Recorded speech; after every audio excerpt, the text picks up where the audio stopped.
делать с волосами? Состригись. Башибузук? Как башибузук?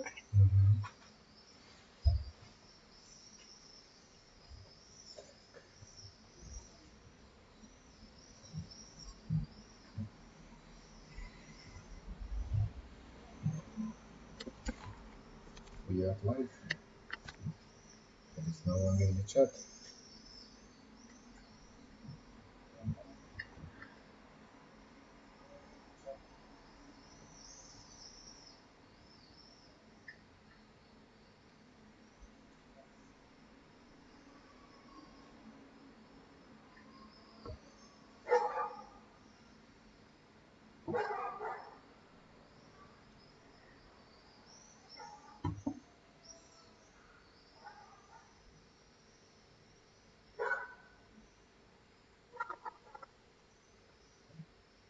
The message. The message is good.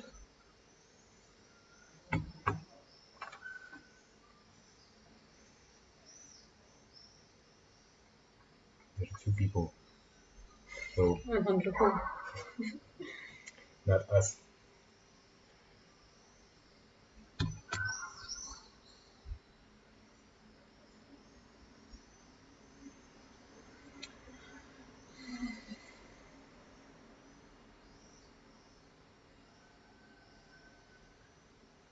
How was your life recently? Passing by. It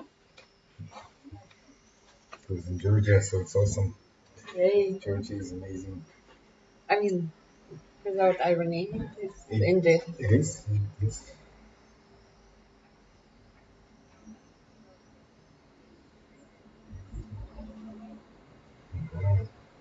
See my notes. Ah, 3 people. Hello. Hello. Mm,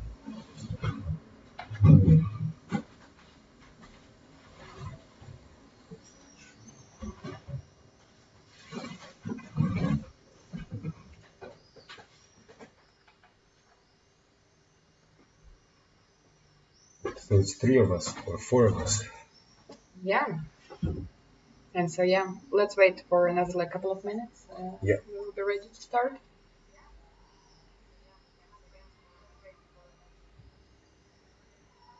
Hello. Hello. Where are you from?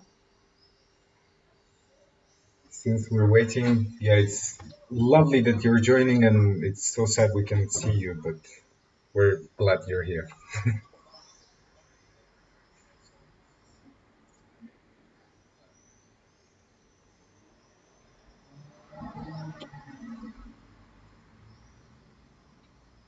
Oh, wow.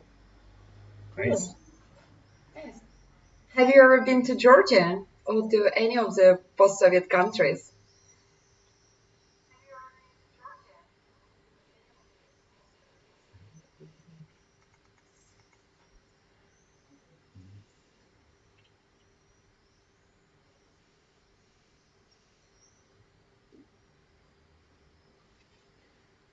You also have any desires, like what to really looking forward to this tour?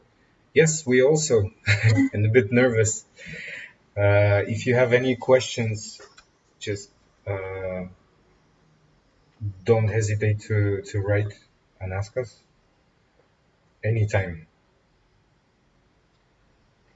I mean, hopefully soon the things will be better, better normal again. And so, yeah, and we'll be ready to accept travelers as always. I'm actually really looking forward. Yeah, me too. But Georgia right now is closed and probably will be closed for 1 more month. But Yeah, it's a shame. yeah,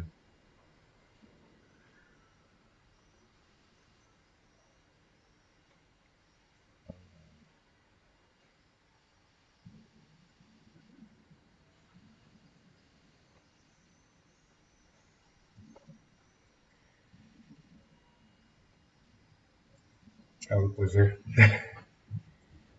So, shall we? Okay, couple of minutes, just maybe two more. So for those who joined, the tour will be quite intense. And yeah, don't hesitate to stop us any moment if you'll be kind of struggling with understanding or hearing or whatever. So any questions, any feedback is super welcome.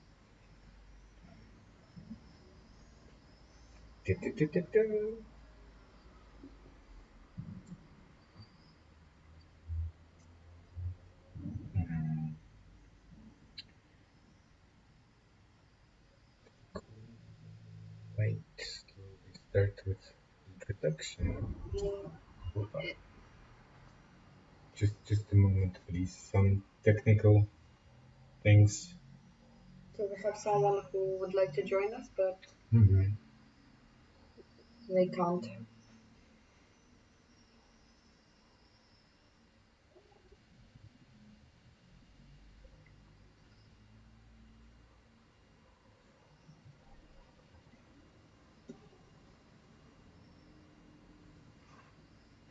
Mhm. Are you an architect yourself, or are you just interested in the other countries? Or who are you people? We see you, but not exactly.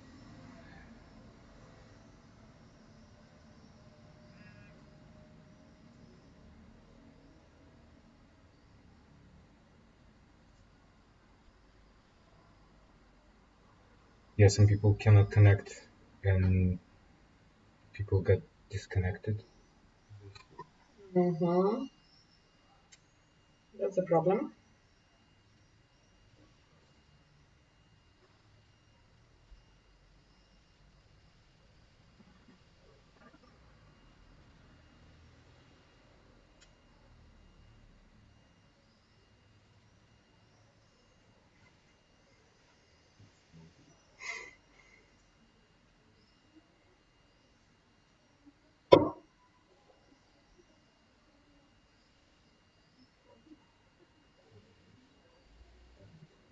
Ah, cool.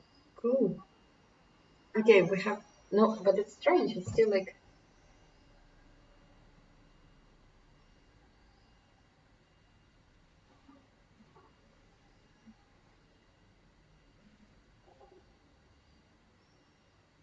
I can connect.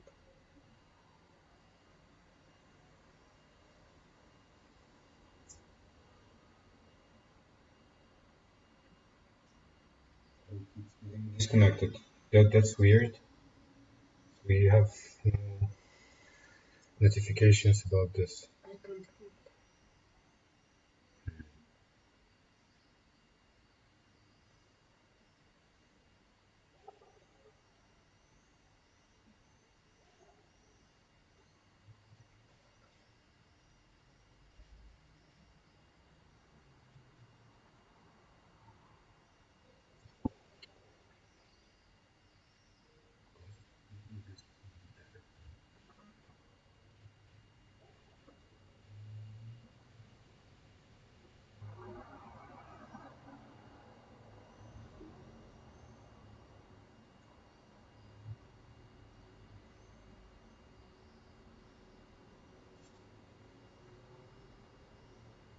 I mean, here we are, but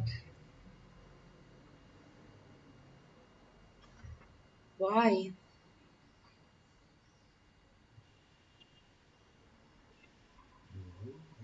Yeah. I'll try to connect another link for those who cannot connect. Okay, sorry for for this for for waiting.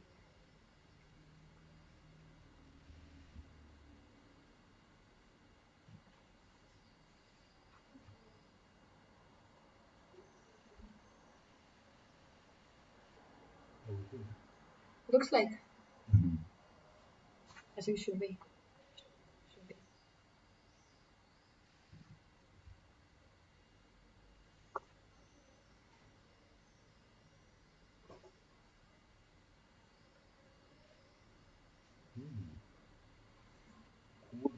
Okay, so it's fine.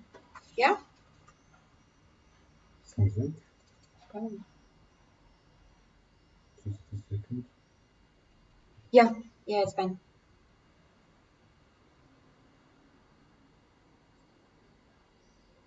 Mhm. Let's start. Yeah, so my name is Anton. I'm from Estonia, but I live in Georgia for last almost 4 years, and I'm quite interested in Soviet architecture. So me and my friends, we decided to share this knowledge and our excitement over the architecture.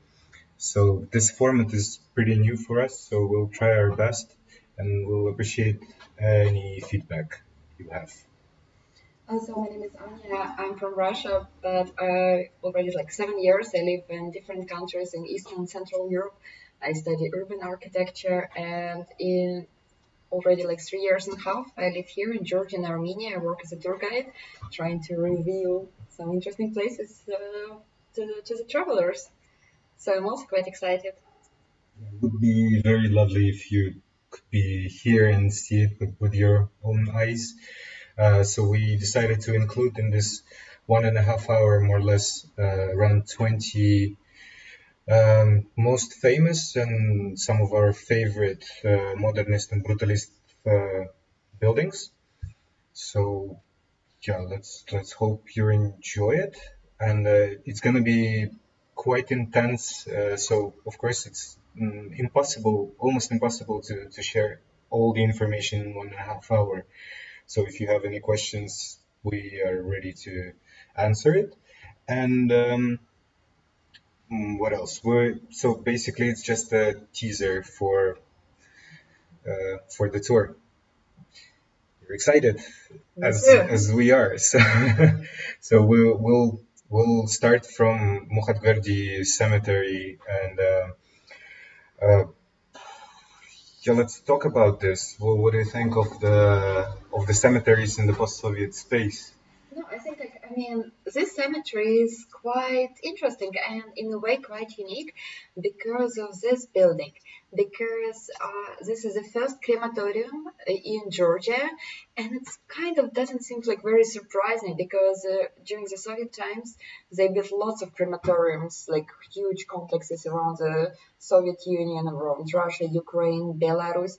But for Georgia, it's rather unusual because even during the Soviet times, Georgia it still was a rather religious place, Still and is. yes, still like it was a Christian place, and that's why for Christians, for believers, it's very important to be buried, so they will be able to be resurrected.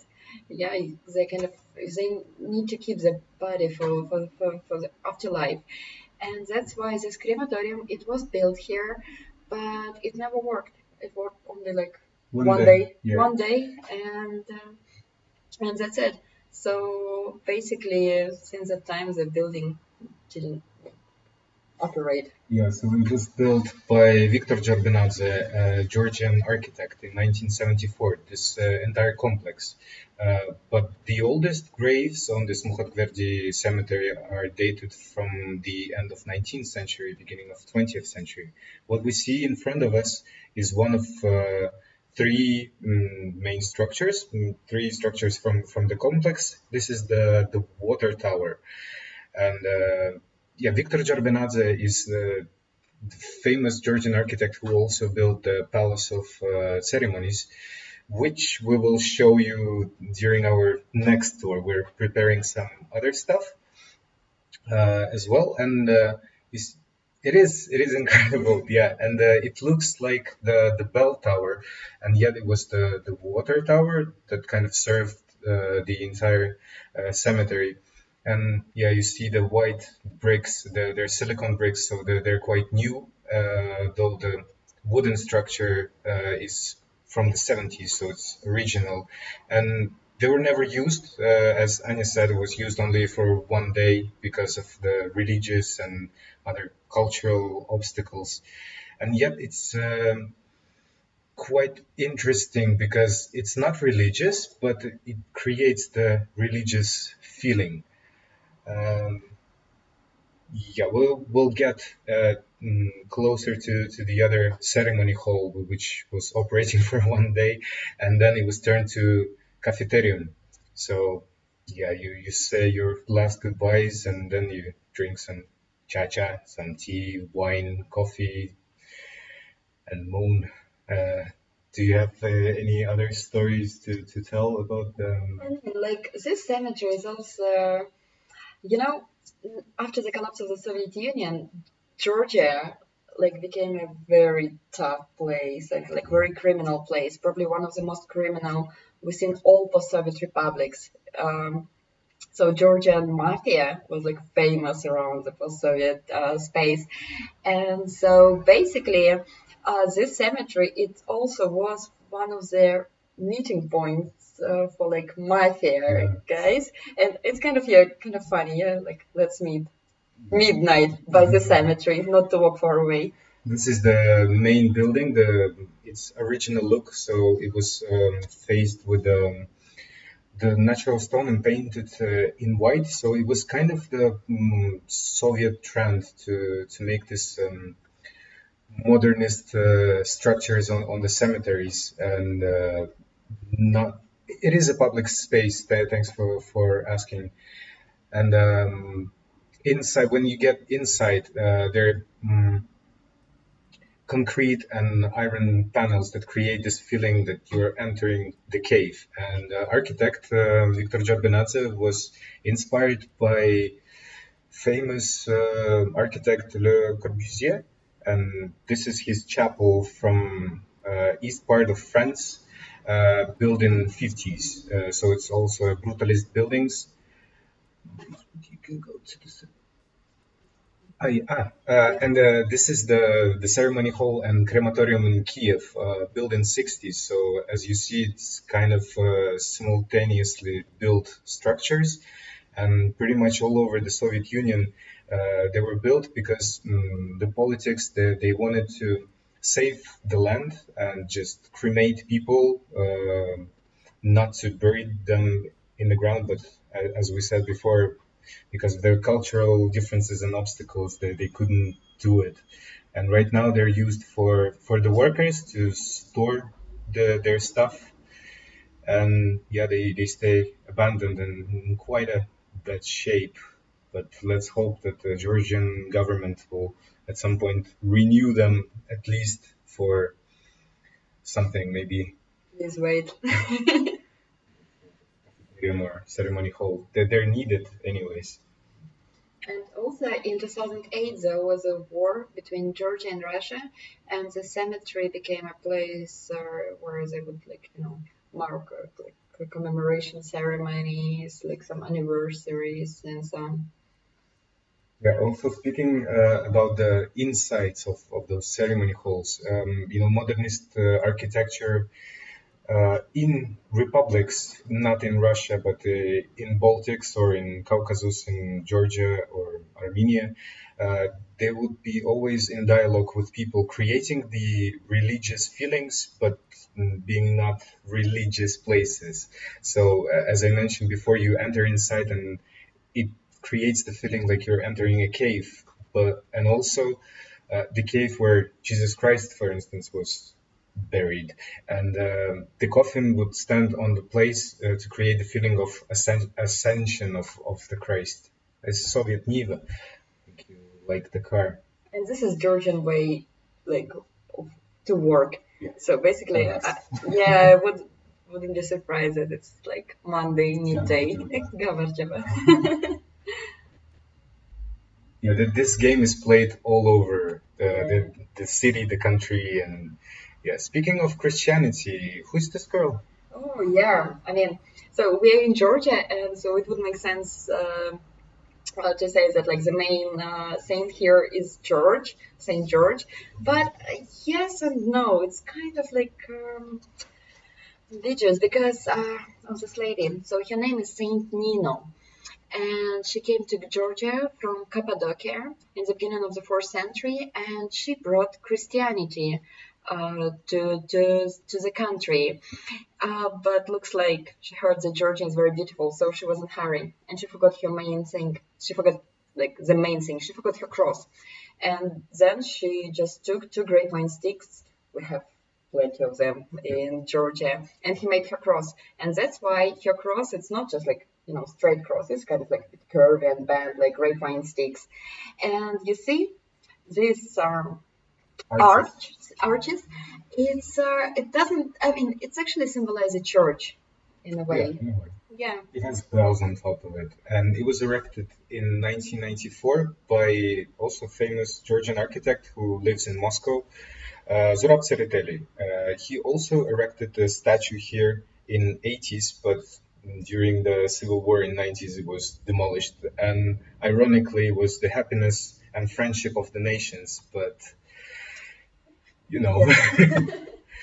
yeah, Exactly. Georgia is full of these historical ironies and yeah, quite interesting objects. You see, there's some angels and bells, so it creates the kind of religious feeling, and it has symbolical meaning why it stands here because it's one of the oldest burial grounds in Tbilisi, and what we see over there is the archaeological museum with this huge barrelief in front of it, built by the main architect of Tbilisi, uh, Kavlashvili.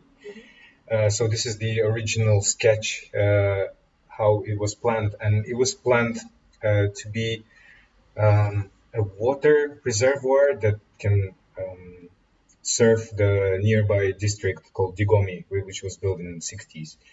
And then suddenly this tech building was turned into the museum, and also the shape of it is quite symbolical because it refers to Art Deco from 20s and 30s, which at the same time was referring to the ancient architecture of Babylon or Egypt with those stairways and like pyramid-like shapes like zikkurat.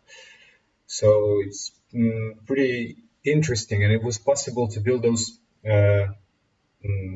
buildings and structures in the Soviet times because in republics it was easier to negotiate with the local authorities rather than to go to Moscow and ask for uh, Permission. permission to build it. Yeah. So in front of it, where we see this a woman or a man laying in the ancient grave in this fetal position, and it's also written archaeologia. And I have a question. So when all these objects are abandoned, so basically most of them became abandoned in 1990s Yeah, when after the Soviet collapse. after the Soviet collapse, they just didn't have money to maintain them. But we're going to come back to this question. It's actually a bit deeper, like Yeah. cultural wise. So it was built in 1988 and it was operating just for 2 years. And yeah, as we said, the Soviet collapsed and there were like all the money would come from the Moscow. Like the Soviet Union would have this centralized system. So all the money would come from Moscow to the regions, to republics, and so on and so on. And yeah, it's quite in a sad condition right now, and there's just one guy sitting and guarding it. There's some dogs, but yes, you cannot enter inside, but you can just hello dogs. You can just enjoy the outside of it. It's the main window of the guy sitting there. And like officially, this building right now it's under reconstruction, but it's officially, you can clearly see that it's not in use and it's abandoned for many years. But yeah, official status is like under reconstruction more, for more than like 30 years. It's faced like the color is yellow because of the local stone, because of Balnisi Tuf, and Balnisi is the city around 50 kilometers from Tbilisi, from the capital of Georgia, to the south, and it's a very important stone. Do you know something about this stone? I mean, actually, like tooth, it's like really the stone of this region. Most of the tooth we have in the world are coming from Georgia or Armenia. But for example, in Armenia, tooth is mostly pink, Yeah, all it's a shades funny of color. pink, like from almost red to like pale pink. But in Georgia, that's why they call Yerevan like a pink city. But in Georgia, it's mostly yellow. Yeah, as you see, this is the plan of those water reservoirs. So it was three water reservoirs, and down the screen you see the pumps, so the huge thing that was pumping the water, and you can actually get inside through the water pipes, but it's quite dangerous. Yeah, I was about to say something. And then for yes, the tooth. It has so many different colors. So it, as Anya mentioned, like many shades. It comes from almost white and yellow to red and pink and to black, and lots of buildings in Yerevan, and you can find some of the buildings in Tbilisi also in black color. And this is a tiny reflection of the main entrance, as you see. So uh, when it was operating as a museum, it had almost, not almost, more than 10,000 exhibits. And when it got abandoned, some of the exhibits that was kind of found on this burial ground here, they were just put in some museums. And nowadays, it still kind of has some of them inside, but you're not allowed to get in. And yeah, those are the pumps, not in use, as you see. Well, we have many people here, so please write us anything. We'll be happy to hear from you. Yeah, this is how you get inside, Yeah. but you can break your legs and die. Suffering. Yeah, we're going to another beautiful object on It's the outskirts huge. of Tbilisi called Chronicles of Georgia. So you see, it's very monumental and it's huge. It was built. They started building it in 70s.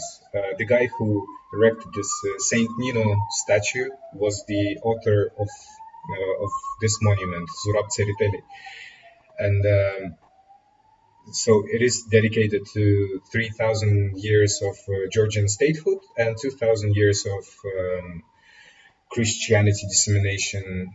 Georgia is claiming to be one of the first Christian countries. In front, before you get inside, you see those two columns. So one on the left is kind of broken as the history, which will never be finished, and the one on the right is just white. And well, as Georgians say, you know more about the Georgians people and their Oh yeah. sayings. I mean, like this structure is like it's huge. It's very brutal. They call it like they compare it to like Stonehenge. They call it Georgian Stonehenge. They compare it to some ancient buildings, ancient structures, and so basically they also make jokes about it because the lower part it's still not finished and the panels over there they're changing from time to time. So basically Georgians they make jokes. It's like, oh, this monument is as unpredictable as Georgian history itself. So Yeah, it's true, and it's placed on the hill, and it's used for different purposes, and some people are using it as a almost religious place because it creates this feeling with those pillars. It's 16 pillars, 35 meters tall, and you have plenty of space, but yet it creates this ambience. And the lowest parts, they're covered with the biblical stories, with yeah, different fairy tales and stories from the Bible. Sorry for that. And the middle part is those are significant people, kings and queens, and writers and poets who were canonized after their death, and they became new Georgian saints. And the upper part is covered with mostly folklore stories. Also, because it was put on a hill when Stalin was still alive. You know this guy, right?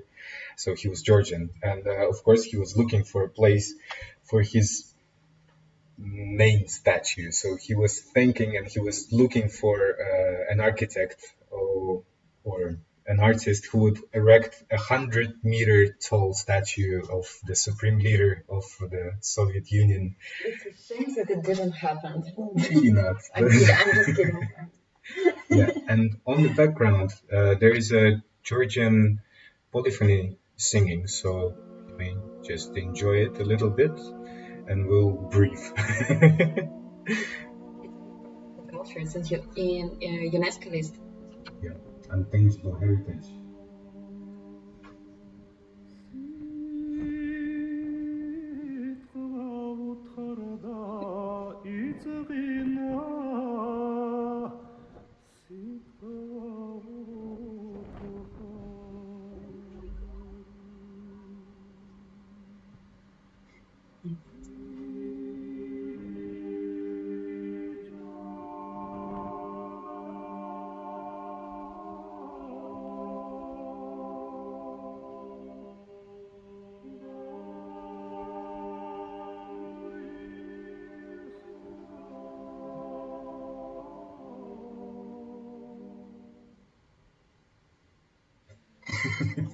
Indeed.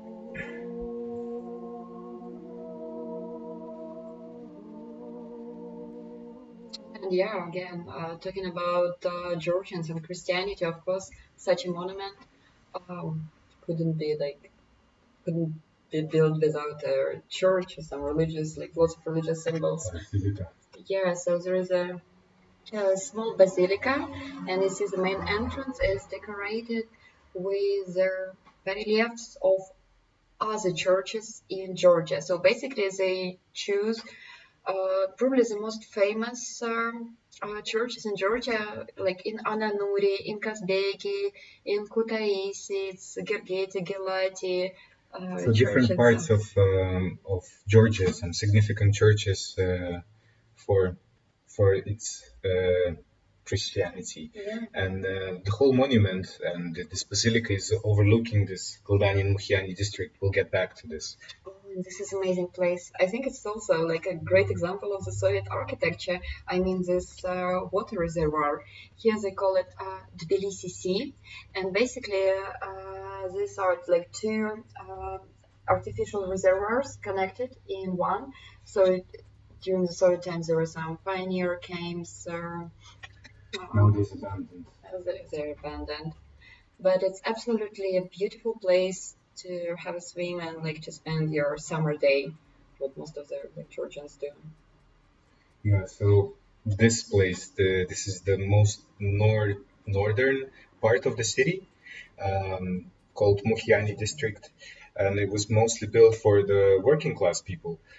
So because Georgia, when the Soviet came, it was mostly agricultural country, and the Soviets were pushing the fast industries, and they really wanted to become one of the most powerful industries in the world. So of course, with all those urban projects, they had to build this affordable living to put people to places. So they would ask low qualified people from Kazakhstan, Uzbekistan, from other republics of the Soviet Union to come to the new building industries and factories. And yeah, some of those places are quite interesting. Like this is the book-shaped kind of a skyscraper with this concrete panels that cut the direct sunlight, and it's around 300 sunny days in Georgia, so it's quite useful. And every industry and every factory, they would have this quota, a limit for the people to come. So they could give them a free flat for the worker and for their family. And so this circulation of people was quite unnatural and also very natural for the Soviet period of time, for the Soviet era. And this is a very interesting for Western people to understand because there were no ghettos back in the days. It's a good question. So basically, it's Yeah, we have a question: is are these flats nice to live yeah. in? Basically, the size of the flat depends on the republic. And apparently, new flats in Georgia and Armenia, they were bigger than in, for example, in Russia or Belarus, because they expected Georgians and Armenians to have bigger families. But in general, these apartments they were rather basic, rather small. Also, they had like really. It depends on the decade. Yeah, it depends on the decade, but like about these flats for workers, basic one. Yeah, like the walls were quite thin, so basically you actually knew everything about your neighbors. And right now it looks very inconvenient, but it's important to understand that back to those days, it was just like a happiness for people to get a private apartment where they could live without two generations of their family just together. So for that time, it was great. Now, yeah, it's just like.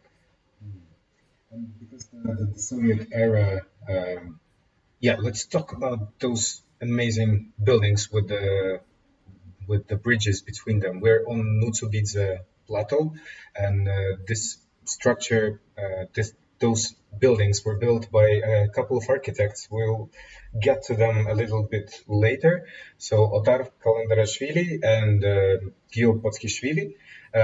Yeah, Soviet architects, they would work in teams, and sometimes when the team was too big, the author's name would be lost, but still they had this opportunity to exchange the ideas, and it's a very interesting hello cat very interesting project. Those bridges were used for the as the public transportation, so because the landscape is quite difficult in Georgia, many hills, many layers, so mm, the lowest building is 16 floors, and the highest building is 9 floors, but they have the bridge that connects them. Anything you would like to add?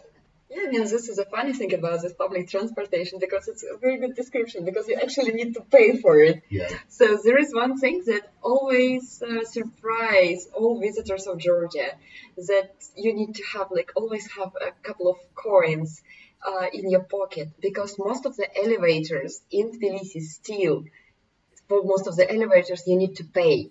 So basically, why did it happen? Because again, after the collapse of the Soviet Union, all cities, all structures, they faced a real lack of money, of any support from the state. And that's why basically to use elevator, you had to pay for it. And they would use this money to maintain the building. 90s were quite a difficult time, so that was the decade when lots of those far away districts would be marginalized, and the rise of crime. Yeah, so Yes, that's how it works. So Yeah. 2030. and you hit it, and it works. Yeah. Yeah. And speaking of those kind of more ghetto places, a lot of artists they love those places, and you will see a part of the music video that one Russian rapper shot, and Husky, and it became super popular amongst the tourists coming from Russia because, oh my God, he shot the music video there. We need to go to this place and make photos. And it is quite breathtaking because those bridges, they also work as the viewing platforms. And yeah. I mean, right now I would call it like Instagram place. You know? Yeah, and One of the actually Instagram on some places. maps you can find it as Instagram bridges, which Yes. is interesting.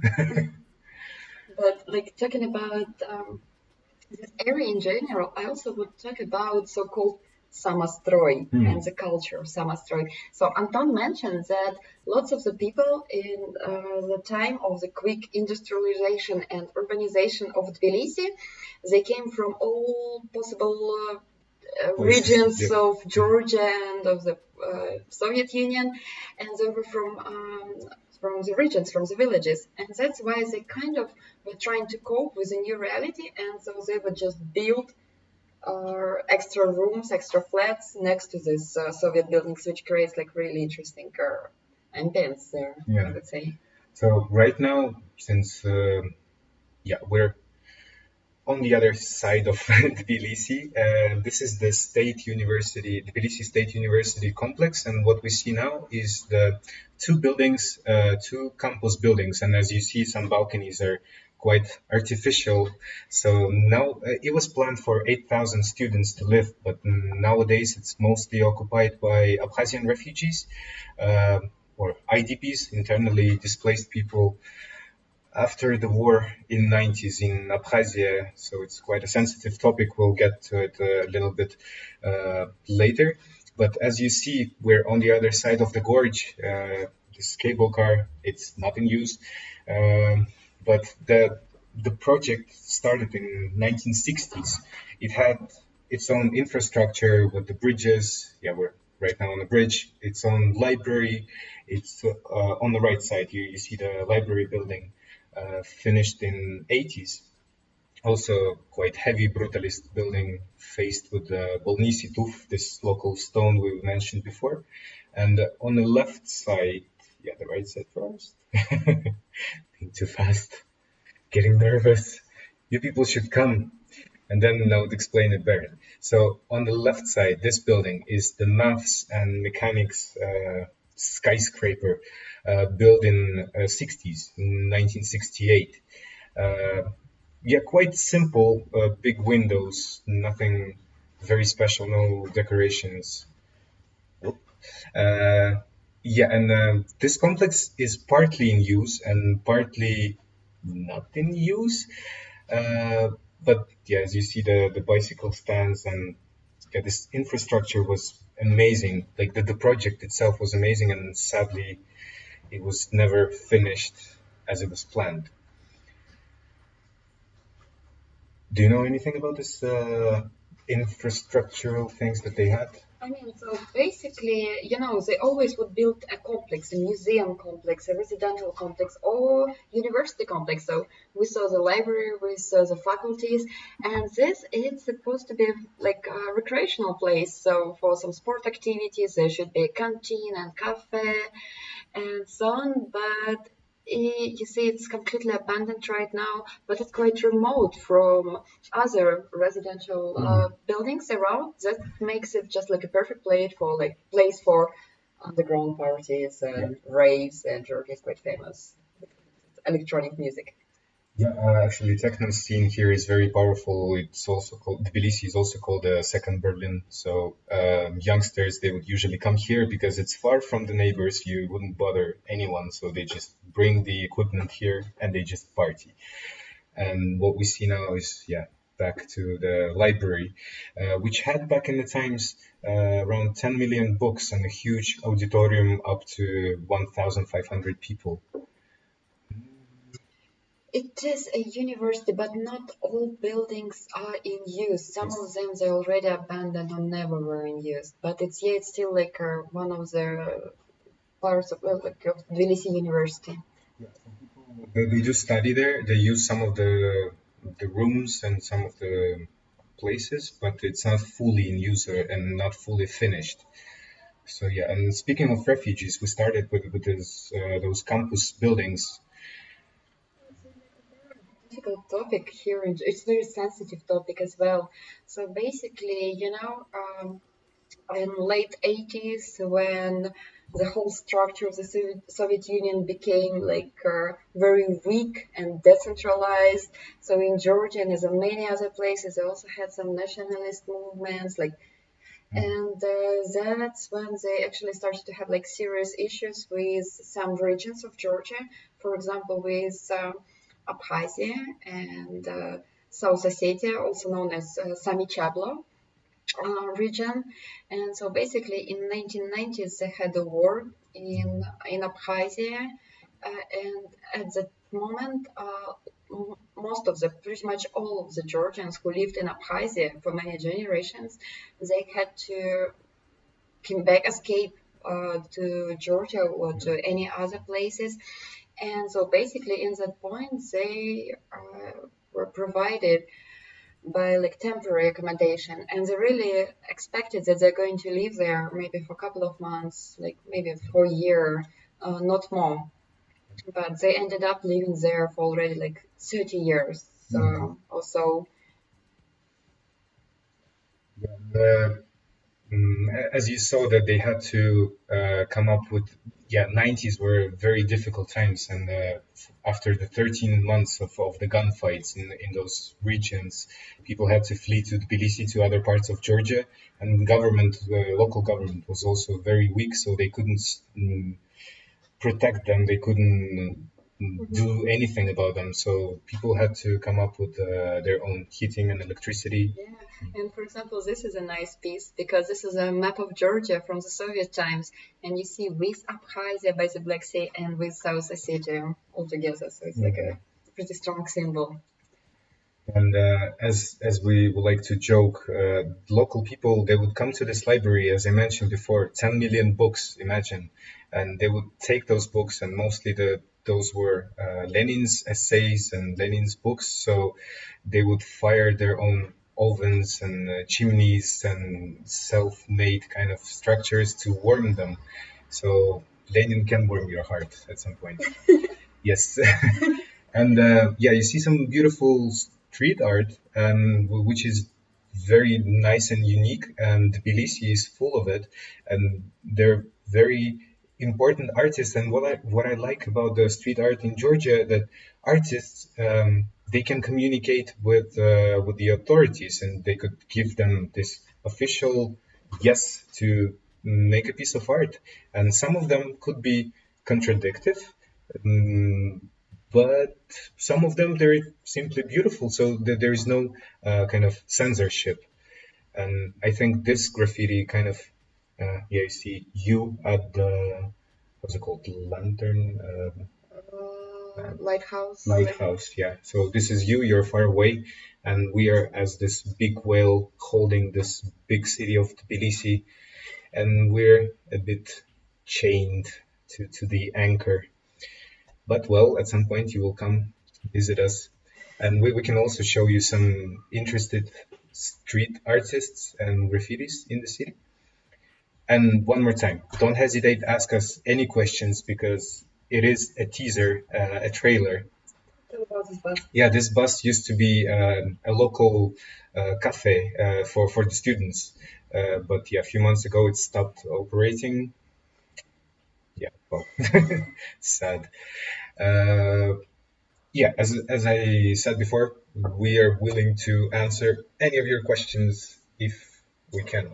Yeah, look, those arches were built by the same architects as those houses with the bridges, Kalandarishvili and Potkhishvili. So this is the Republic Square, a huge complex with some places underground, and those arches, locals would call them ears of Andropov, the sixth leader of the Soviet Union, and the whole square was used for, it's like an ideological center of the new Soviet Tbilisi.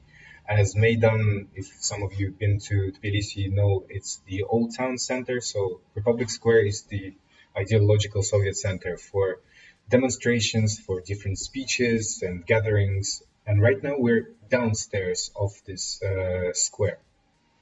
So yeah, basically there is like just like a fountain, but right now we are going together to one very interesting place. So Anton, you mentioned that the square it also has this its underground part, and it's not just like some underground space. It's actually 20,000 square meters. So it's huge. It's right And 3 floors underground. 3 floors underground. It's really huge, and basically, yeah. Here we go. You see this bicycle, it's kind of a symbol of a new Tbilisi. Made by one French sculptor. Yeah. Yeah. But the funny thing about this underground place is that it's widely known within local people as a hell. And actually, I definitely can understand why it gets this name. So before, it would be just, like a mall, like trading space or exhibition hall. I heard that they also would hold some workshops over there. But since 1990s, this place is obviously abandoned, but then it was occupied by some nightclubs, and mostly these nightclubs are owned by some people from Arabic countries, from Iran, from Turkey, and basically these clubs are mostly strip clubs. These clubs are strip clubs. Yes. That's it. And so at night, it's a very strange place to be because imagine over there, all these like strip clubs, it's full of people, and I still like have this like very very vivid image of some guys making like kebab right inside of this like very monumental Soviet architecture. It looks a little bit like computer game or something like post-apocalyptic. So right now we are getting inside, and unfortunately it's too dark. There are no lights at all. Some people are sitting over there, but apparently back to those days, there was a really big fountain shaped as a like waterfall, and in the middle, maybe you can see there is a column, and in this column you also can see mosaics of all churches from different parts of Georgia. Yeah. And we are back to the ground because this underground thing is 3 floors underground, and this is how the square looks now. What is this white structure? You know? Oh yeah, I mean, you mentioned these ears of Yeah, they were Andropov's demolished. ears, they were demolished. But now we have a new mayor of Tbilisi. His name is Kaha Kaladze, and he is former football star. He was playing for Milano team, and he's quite young, quite handsome. And so he built this statue, but because not all locals they like him very much, the statue got this name like Kaladze Brain Yeah. because it's like empty inside. But I think he's not that bad. It is not that bad, and I think it looks more like a football, and maybe yeah, who knows. But it was his own idea, also brought from Italy. What we see in front of us is the brutalist post office, former telegraph building built in 80s, and on the left, this building which is closer to us. This is a former Iveria, built in 1967 by the same couple of architects who built the ears of Andropov, the Republic Square, and those buildings with the bridges. Otar Kalandarashvili and Gio Podhishvili. So Iveria Hotel, that its original look, very romantic and light modernist building with huge windows and not a lot of decorations. Yeah, beautiful stairways inside. Unfortunately, some of the stained glasses were lost after the reconstruction, but it still looks pretty much as it was. But in 90s, as we mentioned, the refugees, those were the places for them to live. So until 2004, the refugees would occupy this building and yeah, reuse it somehow. And again, as you see, it was covered uh, for people not to get cold during the winter and so on. Yeah, and we're standing on a place where the ears of Andropov were, but now, as you see, there are no ears. Yeah, but there is this beautiful building. So this is a house of Amir Kazaryan. So he was Armenian merchant. And this house is quite unique for Tbilisi because it was completely self-sufficient back to those days. So on the first floor, you would have like bakery, laundry, anything you need. But what I like about buildings in Tbilisi, so the facade looks quite like, the beginning of the 20th century style, but always the inner part are those amazing, beautiful wooden balconies. And over there, you see this disco ball. So basically, yeah, it's a drama bar. Pretty cool club, but with a very strict face control. Never been there. I've been there. I've tried like 5 times, but it's almost impossible to get inside. Oh my god. Yeah, that works. And we're back to the post office, which is nowadays partly empty and only the first floor is taken. So there is a huge supermarket and some cafes and this American Dunkin' Donuts thingy. And local authorities are still thinking of reusing the place and to build one more hotel inside inside of this building. But I don't know if they will ever manage it because there are many plans, but it usually doesn't work. And what we see between those two buildings is a tiny tiny, tiny monument dedicated to very famous uh, Georgian philosopher Merab Mamardashvili. He was also called, yeah, sorry about our faces closing his face. He was called a Georgian or Soviet Socrates because he believed in the dialogue, and he was also born in Gori as our sweet friend Joseph Stalin. But for some reason, Gori decided to, yeah, sell Stalin's figure, not Merab Mamardashvili, which is sad, but you know. This building is very interesting. This is on the other side of this post office called Zarya Vostoka, or the Dome of East, a constructivist building built in 1931 by Tbilisi Armenian guy. And so it was inspired by Bauhaus movement, and of course this whole movement of constructivists in Russia in 20s and 30s. And you see those arrow-like windows. This is a tiny homage, a tiny detail to relate it to the local context that makes Georgian architecture very unique because the architects would always be in context. Oh, I know you love this building. I do love this building. So basically, you see, it's like very big, like very monumental building. It was built during the Stalin's times, and you can see like a bit of like Roman architecture with this like big columns and it's Stalin's empire and whatever. And it was built as a Institute of Marxism and Leninism. So this was a center of the Soviet ideology of Tbilisi. But I love this, the jokes of history, historical irony, because right now this is a Biltmore Hotel, the most expensive hotel in the city. And so it's just, and before it was an Institute of Marxism and Leninism. So you see, capitalism won, but still there are some bas-reliefs from that times depicting like, workers and farmers. Yeah.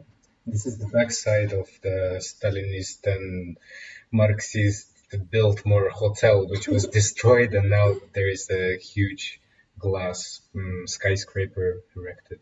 And we're back to the other side of this Republic Square, Metro Rustaveli, which is interesting because it was built in 60s, and it was the fourth metro kind of system in the Soviet Union after Moscow, after Leningrad, after Kiev, and it was only one thing to build the metro. The city should have around, or like at least 1 million people. But Tbilisi back in the days didn't have 1 million people, but they were very Georgian, let's say. So they said we need a metro, and nowadays there are just two lines, 23 stations, and minor decorations. So some of the stations they have these bas-reliefs and mosaics, but it's quite basic. It's quite plain. Many of mosaics were destroyed in 1990s as a part of decommunization process. Yes, yes, but some remained, and yeah. So the station we started is Metro Rustaveli, about this guy. I mean, this is Shatar Rustaveli. Really, he's Georgian Shakespeare. So he lived in Georgia in the 13th century, and he wrote a beautiful novel about, this romantic medieval things. And today, in every city, in every small village around Georgia, you will find a street or square named after Shatar Rustaveli. Also, his face is on 50 lari banknote. Yeah, and his monuments and faces are all over Georgia. Georgia is very proud of this guy. And this is our TV tower with a Ferris wheel on a mountain called Tatsminda. And we'll get to the mountain. But before, you probably noticed this completely useless tower on top of this building in a science, how's it called? Gruzugal, the Georgian coal. And institution of science. So it was built also in neoclassical way, this Stalinistic empire, as they like to call it, with those arches referring to Italian architecture. Hello, Melika Zarans. And you mentioned this building, and with some Moorish decorations. And the Stalinistic architecture would speak to the people in a very different way, and we'll get back to it. And here in front of us, it's one of the first um, Soviet buildings after the de-Stalinization process, after the thaw. So in 1956, after the death of Stalin, they would fight with the excesses in the architecture, just destroying those useless decorations on the facades and so on and so on. So this is the lowest, lowest cable car station, uh, and it's quite interesting, and you will see why. I love this building. I mean, I think that it's such an elegant and nice, gentle example of the Soviet architecture with all these like lines and decorations. That's true. It also has the arches, but then they're not over decorated, and huge windows, very transparent, lots of lights, and so locals they weld those grills down. Yeah, this is the um, useless tower. It was also criticized because many architects thought that this building, this Georgian coal that stands before the cable car, was stolen from the Stockholm City Hall that was built in 20s. And yeah, this place, the cable car station, is amazing place to be, and this is how you get inside. You just bend some iron things, and in three, two, one, you get inside. That's how I did it. And And voila. yeah, locals don't like that people are hanging out inside of this place, so they weld those iron the decorations, and you see there are two spiral ways uh, with no stairs, which is very good. I mean, for people with Yeah, special disabilities. needs, Yeah, it's great. and so for people to go upstairs to the cable gondolas, to the cable cars, and for people to go downstairs, and Uh, also, locals, as you see, local artists, they love the place, and not even local people, they enjoy being here. And one Russian uh, songwriter, Sirotkin, he shot his music video here. Well, he sang, but the music video was shot by the Georgian director, and you'll see just bits of it. If you want, we can share the link, and the song is playing on the background. So yeah, we have plenty of information really, and we don't know what to choose to tell you. So So let's. anything, just ask us, okay? Yeah, so it's worth going there and chill, and you will see why. And happy 4th of July. Georgia is celebrating it now, and we have some fireworks. Yeah, independence of the United States, we have like really huge fireworks, Yeah. like on this hill we're going to see right now. It's just like over there. Okay. Do you know why is it abandoned right now? Yes, I mean, apparently it's like a very sad story. So basically, it's a beautiful building right in the city center. But unfortunately, with this building, so yeah, there is like a very sad story. And it was a lower station of the cable car in Tbilisi. And also, there happens the biggest accident with this kind of transport in history. So basically, what's happened? So 1st of June, 1990. It's you know 1st of June. It's International Day of Children, and so it's a day when you like normally would take your children for like a a day off and or for a school trip, whatever. And so that's what happened. So the gondolas are this cars like were overcrowded, too heavy. It's also part of Georgian like mentality. Maybe they just like couldn't resist to put like too many Yeah. people if they asked to. Children are small. They're like real people, but small. So. Yeah. So basically, what happened? So they were planning to go to that mountain, Holy Mountain. That's Minda Hill. There is a big amusement park over there. But in some point, one of the gondolas were too heavy, and so the brakes broke, and so one of the gondolas, which was not too far away from the lower station, it just crashed back to their station, like here. And the second gondola was right in the middle of the rope.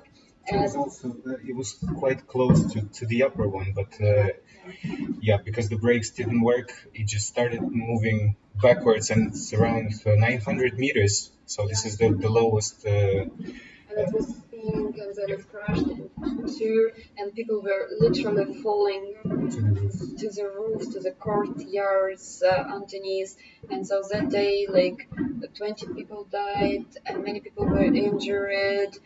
And that's why, since then, even though they have an opportunity to renovate it, it's a disputable question. Do they want it, or do they want to keep it as a memorial place? Because lots of like people were involved, and lots of people lost their relatives there. It's a big tragedy for local people who are living there like for generations. And yeah, imagine kids are falling to your rooftop. Of course, you don't want anything like this just theoretically happen or hypothetically happen. So of course they were voting against, but yeah, locals they still use this place for instance, for the photography exhibitions, which is nice. And this is Kolga for Tbilisi Photography Company, which is one of the biggest on the Caucasus. They still use this place for sometimes for the workshops and some events. And local authorities, local mayor, he thinks that Tbilisi, because of its landscape, it needs cable cars. It needs this public transportation, which attracts tourists, and it's very convenient. So there were different plans about reusing this cable car, but yeah, locals were against it, and now it stands in this kind of in between position. But that's actually, I think it's even like a deeper issue, deeper problem, because Georgians, like Georgia, as many other post-Soviet republics, they have very ambiguous view on the Soviet period and on the Soviet architecture as well. And so there is actually a question to discuss. So some people they think that Soviet architecture wasn't good and didn't represent them. But if you look at the surnames of the architects, you will see that in all republics, architects they were mostly locals, and they use their knowledge, their traditions, their experience, and that's why it's obviously Soviet architecture. But it's rather Georgian architecture of the Soviet times. It's still like a national treasure, but it's still a very complicated and sensitive question, and that's why only two objects today are under protection on heritage list, Yeah. and the rest officially is just like abandoned buildings without any support. That's why today we saw so many of them, so many of their abandoned buildings, just like slowly falling apart year by year. Yeah. So next thing is actually under the uh, protection. This is probably the most famous Soviet building in Georgia, the Ministry of Roads, a former Ministry of Roads, built by Georgy Chakhava in 1974, and kind of uh, sending these ideas of the horizontal skyscrapers, inspired by Lisitsky from the 20s. He had these ideas of the horizontal skyscrapers, or Frank Lloyd Wright, also in 1920s. And even it, I hope there are some Italians watching us, so maybe you know the Bartaluppi. He was also in 1926. He was offering a huge complexes of these horizontal skyscrapers. However, Chakhava, he was the funny thing. He was the minister of roads back in the Soviet times, and at the same time, he was an architect. So he needed a building. He built a building. So he he did it for himself, kind of. And of course, he was inspired by different ideas from the West and from Russian constructivists.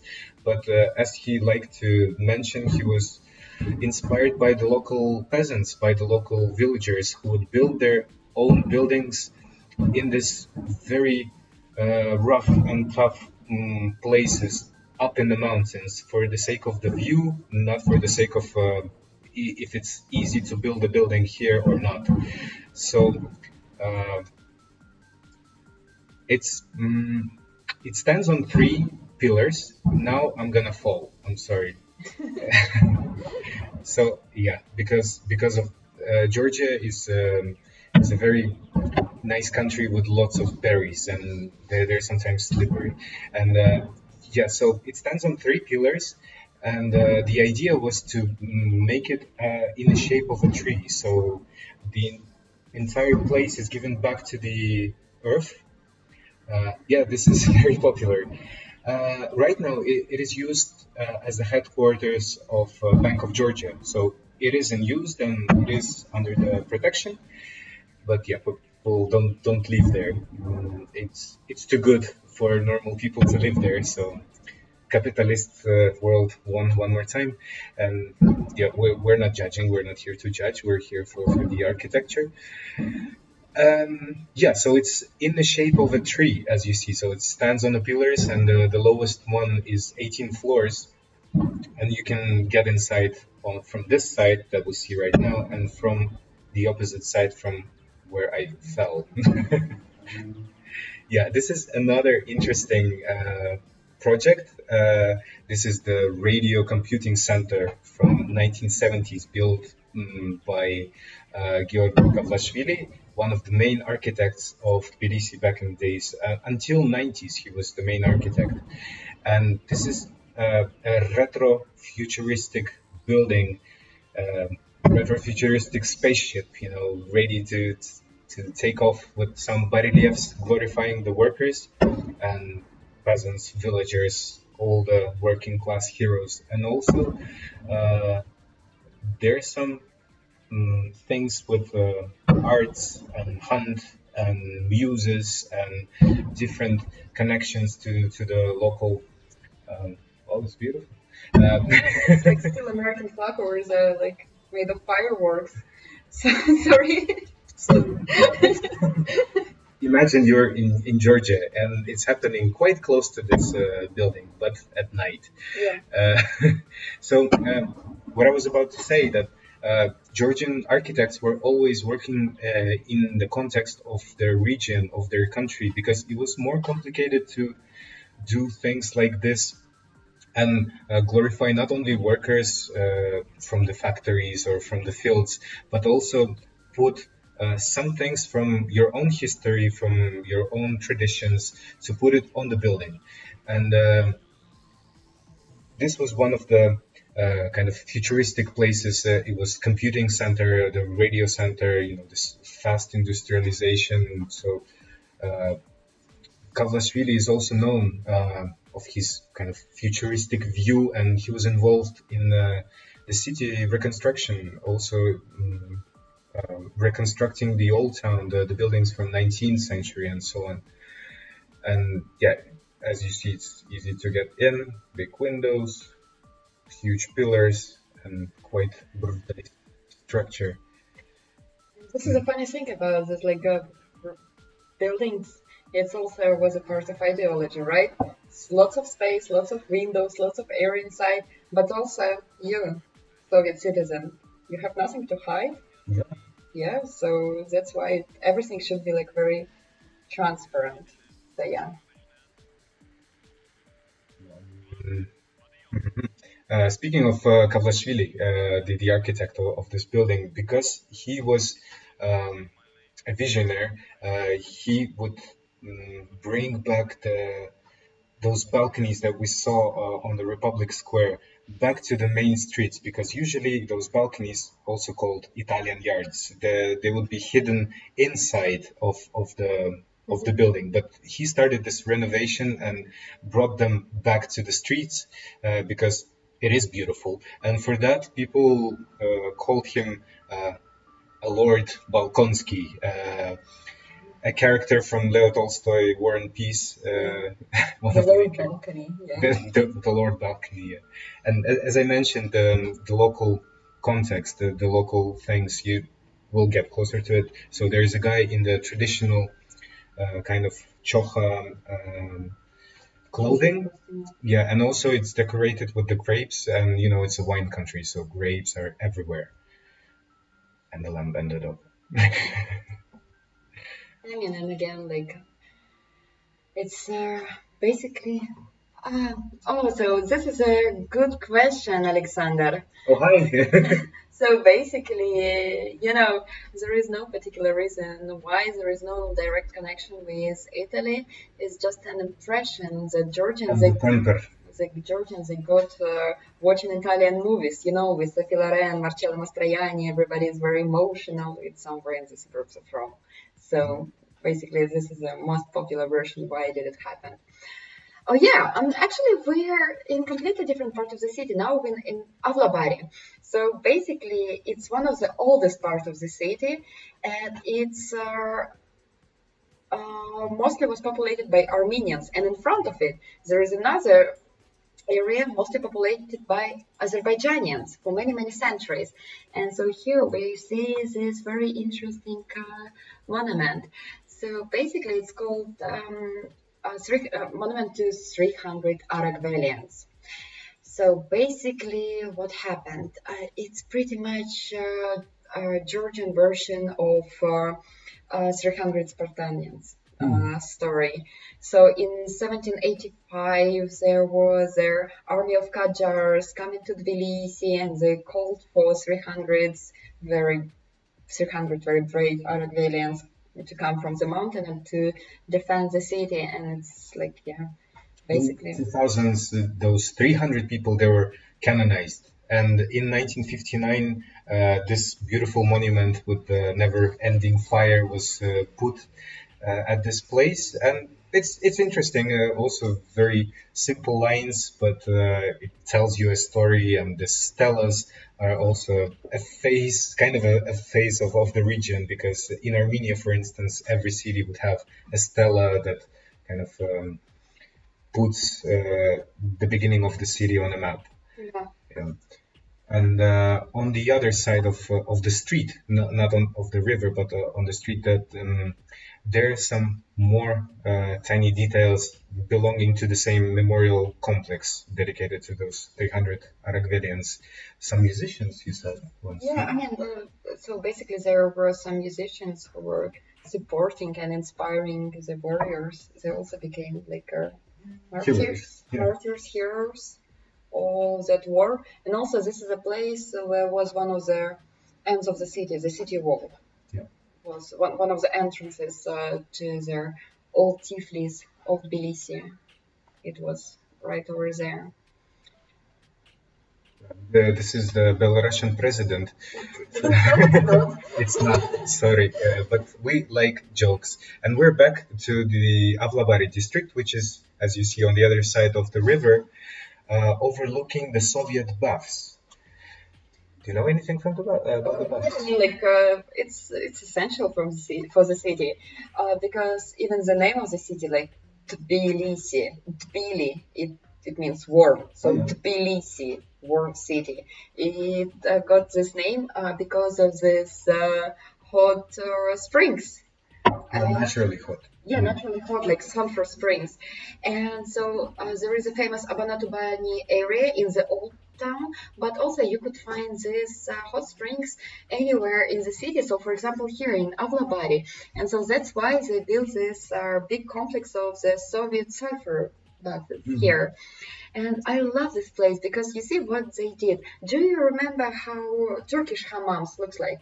They have this like a clay dome, on the top, like a pomegranate. Yeah, and apparently nobody created a better structure for this type of their for this needs. But Soviets they couldn't build just like Turkish shape dome. That's why they built this one.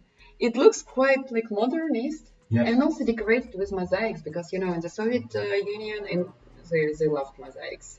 Yeah, we couldn't get any closer because nowadays those baths, they're abandoned, and apparently some people are living there. So we were just shooting everything from the top, and you see they even installed a tiny sink, and they got some dogs, super violent.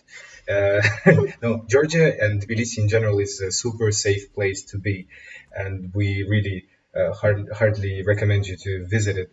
And yeah, mosaics is also a very specific thing about Georgia because it has a long history of making mosaics. But we'll get to it on our next tour. Yeah. And this is Abana Tubani that Anya mentioned before. Exactly, yeah, I mentioned like our so basically the first bathhouses here they were mentioned like really from the beginning of their like yeah exactly. It's actually probably older than the city itself, and they were renovated and rebuilt many times, but actually they never were destroyed completely because you know all invaders who came here, I don't know, doesn't matter. They were Arabs, dirty and they needed to be no, clean. no, Arabs, Iranians, Turks, they all of them they enjoyed very much to take. Yeah, I mean, it's nice to that's be why clean. it never was destroyed. So actually, this is a like really core of the city, one of the oldest part like you can find. And yeah, this is one of, if you're not interested in the architecture anymore, since we told you a lot about this, you can always come to Tbilisi just to enjoy those sulfur baths. And if you have no opportunity to do so, yeah, just so you know, it was our last bit. Um, just put some eggs in your fridge. May like wait for them to get spoiled, and you will get the same smell as in the sulfur baths. Or some stations of Tbilisi metro. Yeah, the metro stations. We're still here to answer any of your questions. Please ask us anything, and we'll keep you in the loop because we're preparing some new tours, more structured because it was quite fast, and I can understand if you've never been to Tbilisi, it was like ba ba ba ba ba. But yeah, we would appreciate any feedback. Any questions? What can we whatever. improve? What can we Maybe do? it was too fast or too slow, not enough details, too many details. Yeah, anything. Yeah. Oh, And in the description under the stream, you can find the link to support our work and donate anything. We would hardly appreciate it because the times are tough. And I will not complain. Sorry, and thank you very much for watching us. thank you very much. Yep. And we are still here, so you Yeah, can. we're gonna be here like for another like 5 minutes at least, 10 minutes. Yeah. So yeah, please take your time and think about anything that comes to your mind. Not necessarily even connected to architecture, but mostly. Nothing on dogs. Sorry. There were some dogs next to the State University complex. I think you just missed. It was around 5 puppies, but I will send you the picture of those puppies and different dogs. Send me some dogs. Okay, we'll send you some dogs. Hot dogs. On the background, you can hear the Georgian classical music, also from the beginning of 20th century. And we're expecting your questions and donations. Yep. I mean, lots of places because normally it takes like It takes several days. 2 days at least to go to those places. Ninel is writing, thanks for the tour. It was great. I think this platform works better. Okay, thank you. We appreciate it. It's really nice of you. And have you ever been to Tbilisi? Because I'm just curious. I mean, people who visit the city already have like different view on the students and those who never been here.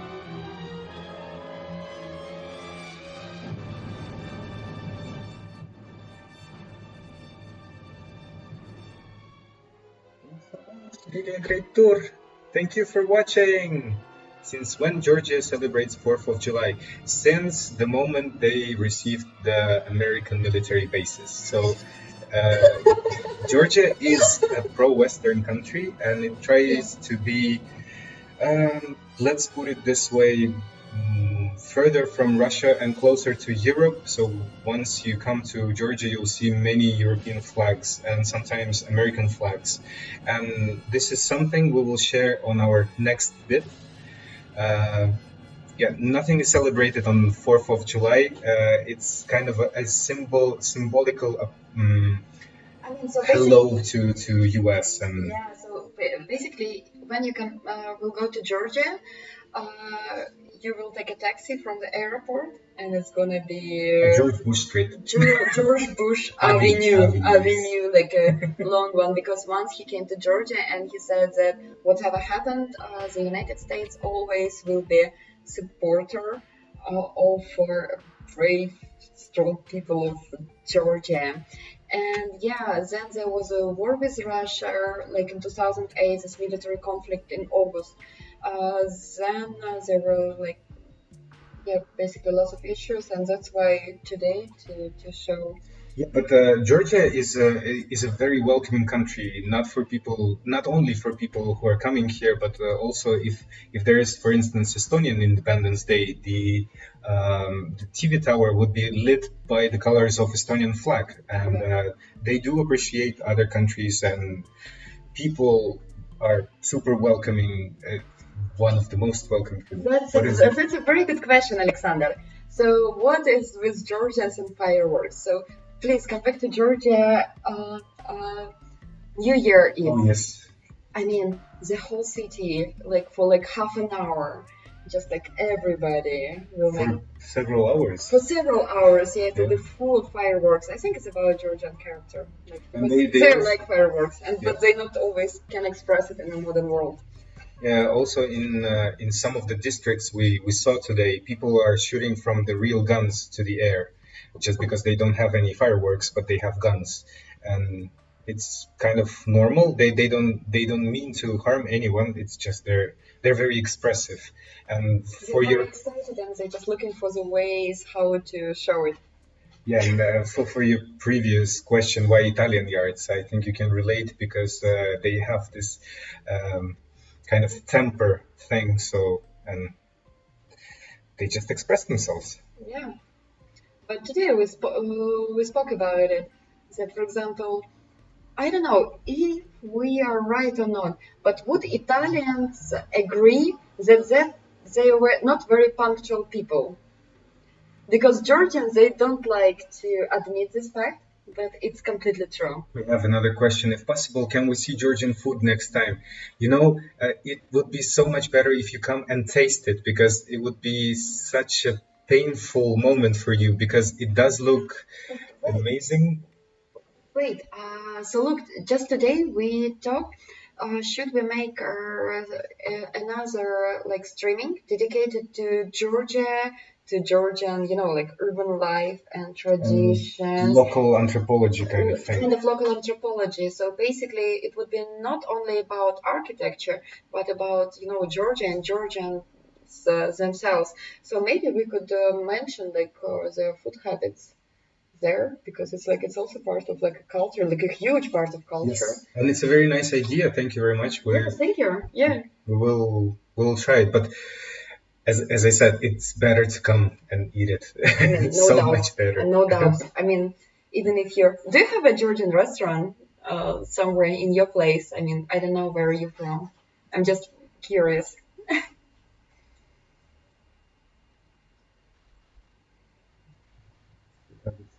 Yeah. Yes, would love to know more about the culture. And your Italians don't waste bullets. Yes, we know, but no comments.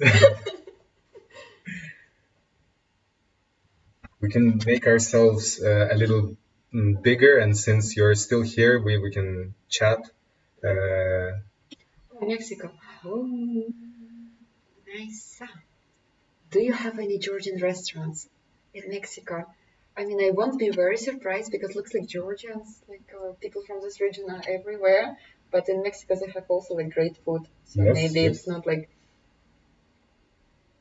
Is there any Mexican restaurants in Georgia? Yes, there's some. Yeah, there are some. Okay, here we are. We're a bit bigger. Another question from Italy. Yes, there are several really nice restaurants with a Soviet decor. My favorite is Mopshali. I think we should go there like in some point. There is also one restaurant that is called USSR. and it has lots of Soviet decoration inside. I wonder if it's still open, but last time I was there, it looked like NKVD kind of office with the flags of the USSR flags and pins and telephones and lots of different pioneer things. So we can try to go there one day. And it's sad that you don't have any Georgian restaurants. Can you see socialist painting in any museums in Georgia? You know So that. it's a good question. So basically, I wouldn't say that in the museums. So because in the National Museum of Georgia, you mostly will find paintings of two artists, of Niko Pirosmani and Kakabata. It's all from the very beginning of the 20th century. Then in the National Museum, it will be like a part. No, I mean I would say that you might find it uh, not directly, but like as a part of some exhibitions. And also, it's mostly in mosaics, it's in statues, it's in architecture, it's on the street. Because I really can't think about any museum with There's a Soviet the art. Museum of Occupation. There's a But Stalin's it's not Museum about art, in Gori. Yeah, it's not about art, but some of the Soviet arts were used in a very kind of utilitarian way. So just to glorify it as the language of propaganda. So it was not about the painting, but it was like about the placement and yeah, about the context in many times in many ways. Oh, it's a very good question. Are Georgian people generally proud of the Soviet history? Yes and no. It depends on the generation. Because when you travel around Georgia and around Armenia and around Azerbaijan, you will meet lots of people, especially like former workers and farmers, uh, who will be missing Soviet Union and who will mention like that the factory was working, was operating, and they had job and free medical care, and like they would go to the Crimea once a year with the family and so on. And then in 90s they had a really tough time. Young generations have totally different perception of the time because Anton he mentioned like a Soviet occupation or museum. So, yeah, and this is a different kind of. It's a political move, of course, but in Soviet times, Georgia was one of the richest countries in the Soviet Union, and of course, people who lived back in the days, of course, they miss it, and I think it's quite in. A big question in a sense of like the best times of your life is when you're young and full of power and it doesn't matter what kind of political system there are. So of course people in Gori, in the place where Stalin was born, they're still proud of their homegrown kind of local village totalitarian guy who was like ruling the half of the world, and some people who are like they're the same age but maybe more educated, or maybe they tried to live in different places, or kind of met the whole regime in a different conditions, they would have a different opinion. So it's a very tricky question. So you can say about everyone. I don't agree that youth is the best time of life. Yeah, but there are some memories from the youth. Yeah. You just didn't spend your youth in the Soviet Union. Otherwise, you would think different. Yeah, but the Soviet period was very interesting and very controversial at the same time. We're thinking about making other tours outside of Tbilisi with some different structures and different stories about the Soviet reality. And of course, we will be happy to share the post-Soviet vibe. And as we mentioned before, this kind of urban anthropology, like, with food and everything. Fascinating. Thanks for explaining so well. Thank you very much. Anytime, any questions?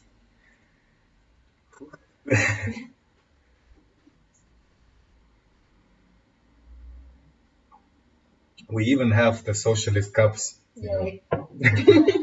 It's Coca-Cola, Anton. It's the Soviet Coca-Cola. It's Lagidze Waters. Yeah. The Georgian lemonade. It's a Yeah, I will share the secret of of the Soviet Coca-Cola. So basically, you have the grape syrup, the syrup made of grape juice, and you have the tarragon. Tarragon is this green weeds that are growing here. So you have the syrup of that. You combine them, you put some soda, and you have the Soviet Coca-Cola. And it's black, and it kind of tastes alike. Like a Soviet Like Coca-Cola. a Soviet, yeah. Yeah, it's like slightly different, but Like kind of many fun. Soviet things were trying to be like Western, but Yeah. except for the architecture, because it was always on time. So it didn't matter if the regime is totalitarian or something else. The architects were kind of connected with the rest of the world. So also the thing is that they were kind of allowed it and they had the opportunity to build such amazing structures because they had money and the money would come from Moscow and that's it. So many Western countries they didn't have this opportunity because of the system itself. It's a very good question, Alexander. How One more was time. how was, So basically, how was Georgia viewed? youth in the Soviet Union. So Georgia was like a very privileged place, and it's also was viewed as a very great place to be or to travel. So, for example,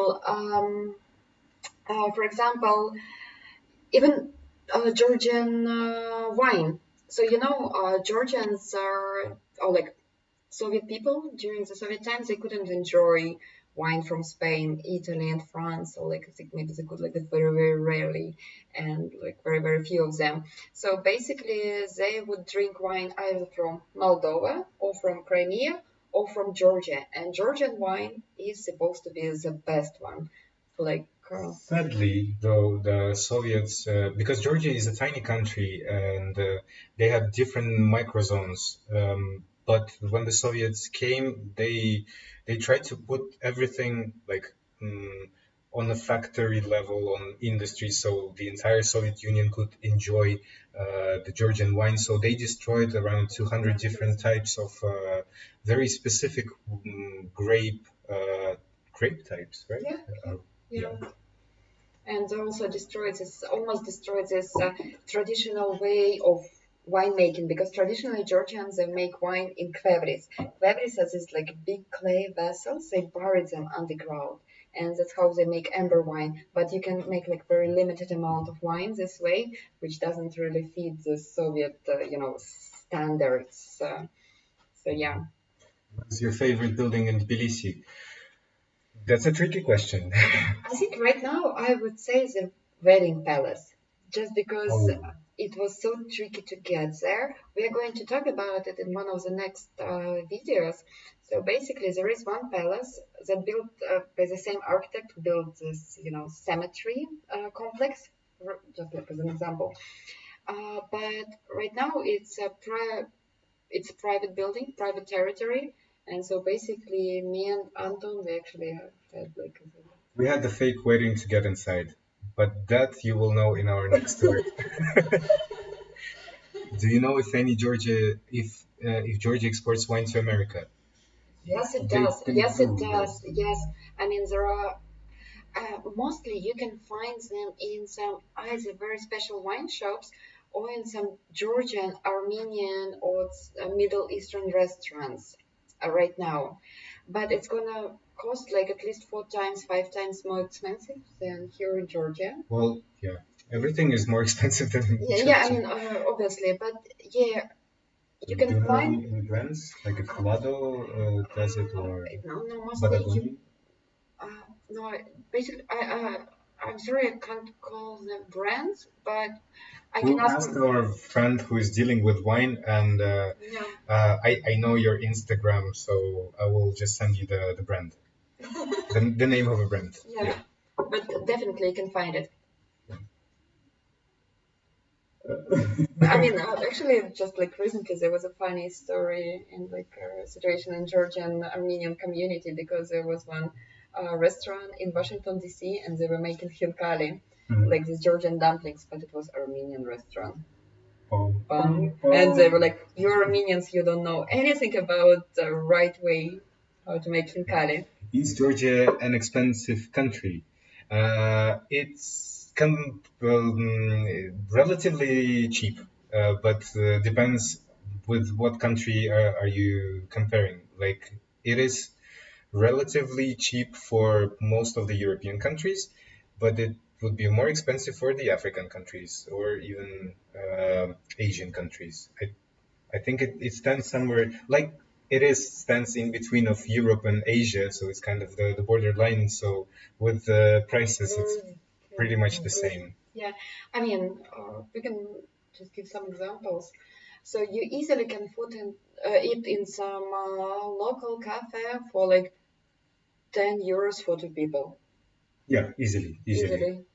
And it would be not the cheapest cafe, like a medium kind of thing. Like the cheapest could be even €5 for two people, and You you'll will be have like salad, couple of meals, and even some and wine. yeah, and a drink.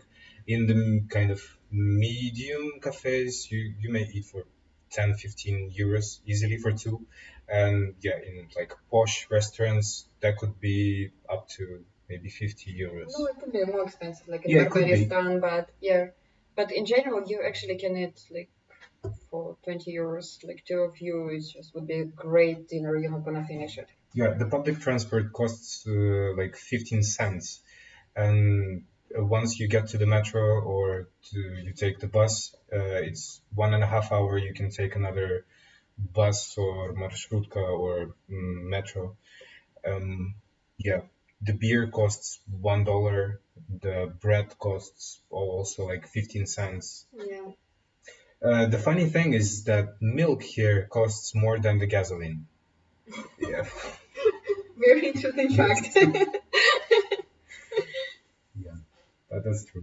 I mean, so basically, you can find a nice hostel for $4. Yeah, from 4 to 9. Yeah, from $4 to $9, you will find like a really nice hostel in the city center. And Airbnb flats you can find from $15 up to 40, like super okay. Yeah, Not, definitely. not the cheapest and not the super fancy, like somewhere in between.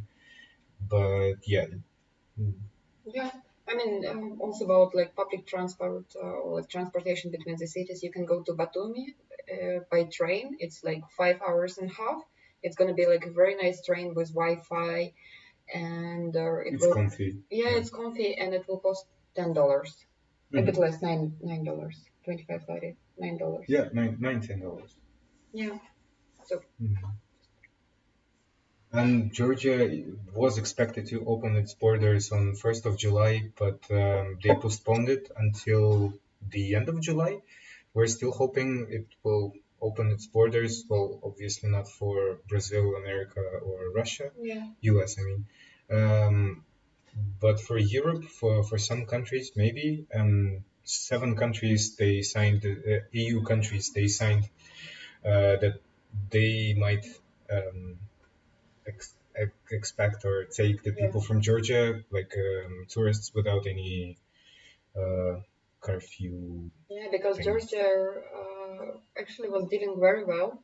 So basically, We have less than 1,000 cases all in all. yeah, and certain people died, and that's it because we like, Georgia immediately closed its borders in the like 21st of March, and in Georgia, lots of people are working with tourists, in tourism with tourists, and yeah, it's actually it's pretty bad for We all were of them. the first like to suffer after everything kind of shut down. So, Yeah. and yeah, because I'm from Estonia, we're pretty slow, and it's only now that we're making those tours online because we didn't quite understood like how does this thing work, and before I was just depressed, and I was drunk. I'm from Russia. she has a bear at home. Yeah. Need to take care of it. Are you guys into stereotypes? Because we're making those jokes. Maybe some of them are not kind of your cup of tea, but Yeah, but just for you to know, we we, we we're, we're, never, we're such never, people. ever mean anything bad. Like really. Only. Yeah. No. Like, I'm not racist, but yeah. We're not. We're sarcastic. Yeah, we try to think critically about all the things. We're interested and we're in love with the region in general and pretty much with people who are yeah, just period. With Actually, people. I'm really looking forward to make this video like about Georgian culture and Yeah. Georgians because there are lots of interesting topics to discuss. We were talking today with Anya about this because there are some very controversial things about Georgian mentality in general, and some people are like for first year living here, I was a hostage of hospitality. It was very fun for me. It was very hospitable. I was just laughing and feeling safe and welcomed. And then I kind of started seeing some minuses, some weirdnesses, and different parts of Georgian life, and yet I'm not into being super positive about the country or super negative. So I'm trying to be in harmony with this, yeah, balanced with this local life because this country has suffered a lot and kind of still struggling, and yet it's very modern in many ways and trying Very like to vital and yeah vivid. trying to improve.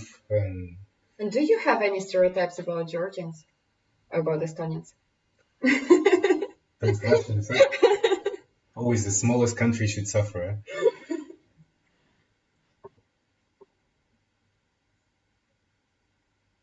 Are you?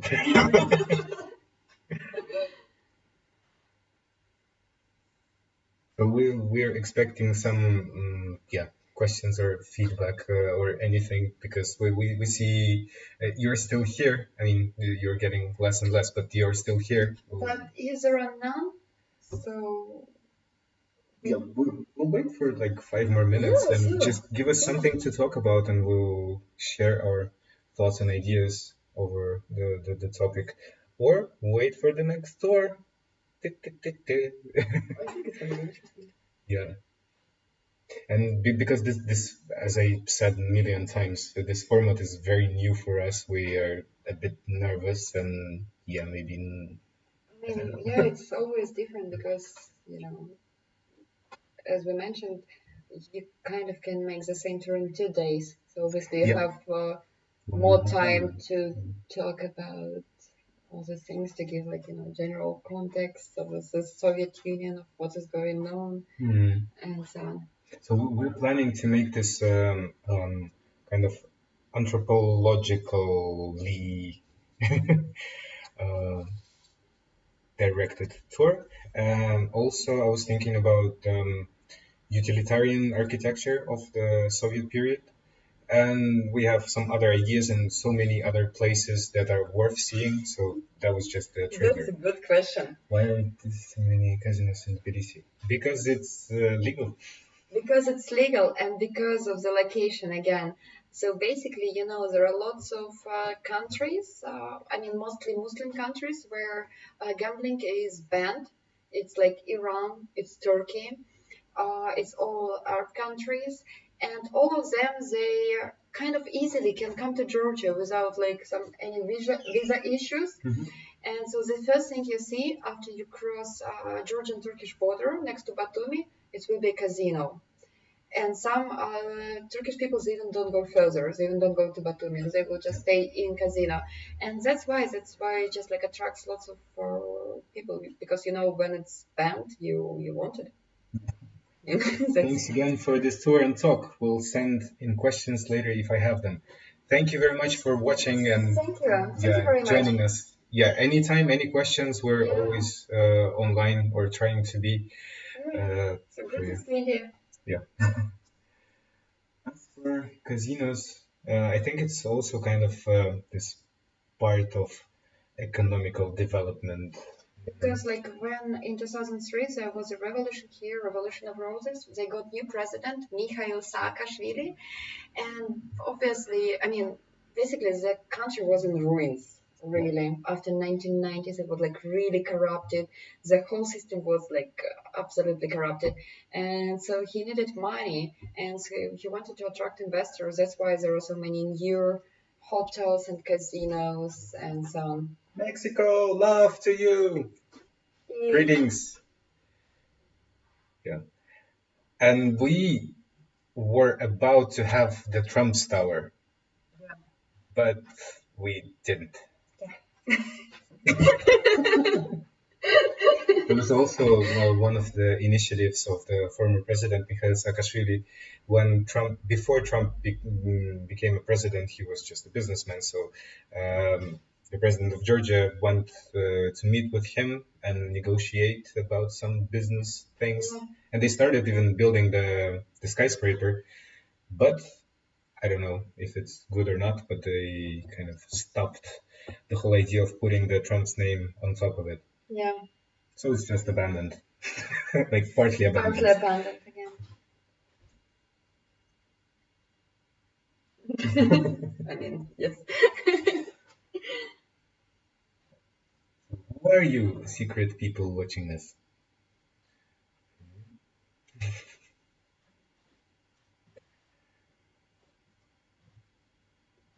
Shoot, shoot, shoot. Any questions?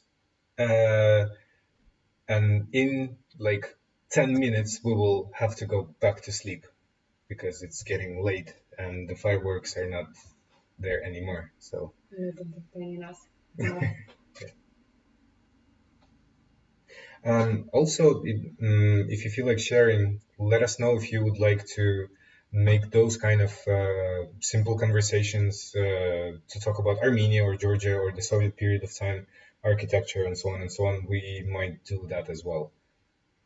Yeah, because we have time. We're tour guides and we're kind of unemployed, so anytime. Yes, and the country, the borders are locked.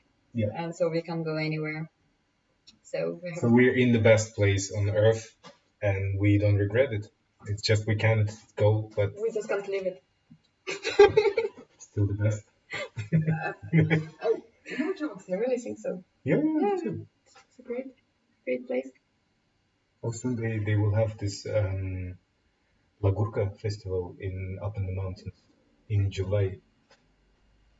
Good night. Thanks for the tour, and we'll love to know also more from Armenia. That's our plan. We love Armenia. Like, really, I think it's a great country. So we'll do it especially for you. Thank you for watching us and joining us today. Bye. Thank you. I think you never heard that, but. Bye. Are we going to wait for all the people to go? Oh, like another minute. Another minute. Two. Or two. 1 minute each. Yes, what is that supposed to mean?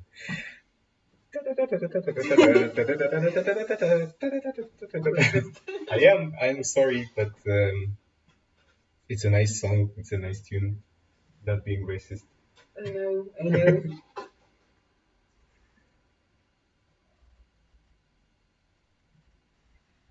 All right. I think it was playing in my head.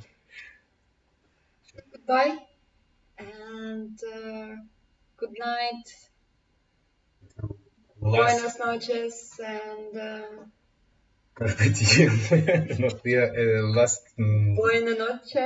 How is it in Italian? Buonanotte. Buonanotte. Alex. Buonanotte. Yeah. If he's still here. Yeah. So yeah, good night. It was really, really nice to. Soviet tune. Yeah. So thanks for watching. Any feedback, any support would be highly appreciated. And ciao, Douglas. Yes. Ciao.